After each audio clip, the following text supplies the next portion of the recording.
बंधुगण यह शरीर ईश्वरीय उपहार यह उचित कार्य नियोजित कर क्वालिटी प्रोडक्टिविटी रिजल्ट बाहर करने आम दायित्व। ईश्वर आमको एक गिफ्टेड बॉडी देइछंती, किंतु प्रश्न होची आमे यह को भल काम अथवा आमर कौन सी गोल को पूरा करिवारे व्यवहार करूछु कि? उत्तर हाँ तो ठीक, नचेत जानी रखंतु आमे लक्ष्यहीन होई आमर मूल्यवान समय को नष्ट करछंती।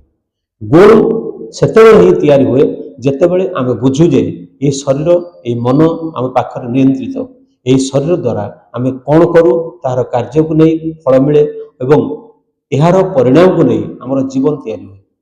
गोल लेखंतु एवं आजिठु एक पदक्षेप नियंतु, शरीर को ईश्वरीय गिफ्ट भावंतु, यार नियंत्रण आपणकर आपणक काम भी आपणकर दायित्व। निजको निजे काम दियंतु, निज ठारू निजर काम आदाय कर शिखंतु। जय हिंद, जय भारत।